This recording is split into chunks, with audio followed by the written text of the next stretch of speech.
உத்தரப்பிரதேசம் ஷாஜஹான்பூரில் ஹன்ஸ்ராம் சுனிதாவை மணந்தார். அவர்களுக்கு 3 குழந்தைகள் இருந்தனர். யாருங்க? ஹன்ஸ்ராம், சுனிதா 2 பேருக்கும் திருமணமாகி 3 குழந்தைகள் இருக்குது.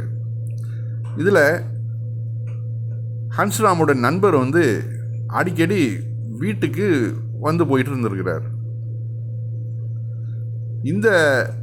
இந்த சந்தர்ப்பத்தை பயன்படுத்திக்கிட்டு ஜிதேந்திரா என்ன பண்ணியிருக்கிறான், அந்த பெண்ணுக்கு வலை விரிச்சிருக்கிறான். அந்த பெண்ணோட தகாத உறவுகளை வளர்த்துட்டு இருக்கான்.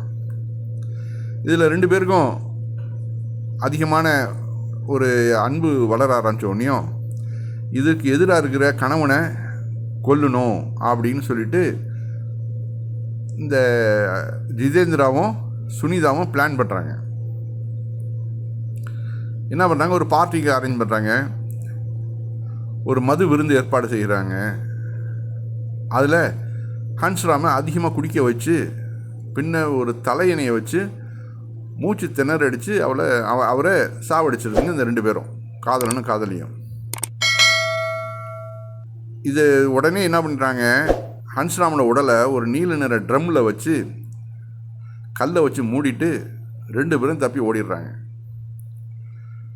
இப்போ 3 பேருடைய வாழ்க்கையும் போச்சா இப்போது. அதனால தான் நம்ம சொல்கிறோம், இது மாதிரியான அந்நிய ஆடவர்களை வீடுகளுக்குள் தேவையில்லாமல் அலோவ் பண்ணாதீங்க. நண்பர்கள்ங்கிற முறையில் அடிக்கடி இங்கே வர சொல்கிறதும், அந்த பெண்களை அவர்களோட சேர்ந்து இருக்க சொல்கிறதும், இது எவ்வளோ பெரிய டேஞ்சரான ஒரு விஷயம் அப்படிங்கிறதுக்கு இதெல்லாம் ஒரு சின்ன எக்ஸாம்பிள். இது நிறைய நடக்குது. இது ஒன்று மட்டும் இல்லை. அந்த நீல ட்ரம்மில் பாருங்கள், அதில் தான் அந்த ஹன்ஸ்ராமோட பாடியை அப்படியே அது உள்ளே போட்டு மூடிட்டு ஓடி போயிருக்கு இந்த 2 திருட்டு கூட்டமும். இப்போது இதனால் பாதிக்கப்படுறது, அதாவது உலகத்தில் நம்ம நினைக்கிறோம், நல்லா படிச்சிட்டோம், இப்படிலாம் இருக்கக்கூடாது, பெண்களை சுதந்திரமாக விடணும், ஓவர் சுதந்திரம் கொடுக்கணும், இப்படிலாம் நம்ம நினைக்கிறதுனால எவ்வளோ பெரிய இழிவு அந்த குடும்பத்துக்கு வருதுன்னு பாருங்கள்.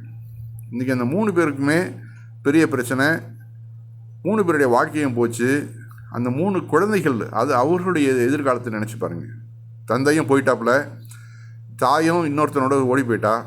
அப்போ அந்த 3 குழந்தைகளுடைய நிலைமை, அவர்களுடைய எதிர்காலம் என்ன ஆகுது? இது நம்ம கொஞ்சமாவது யோசிக்கணும். யோசித்து ஒரு முடிவு எடுக்கணும்.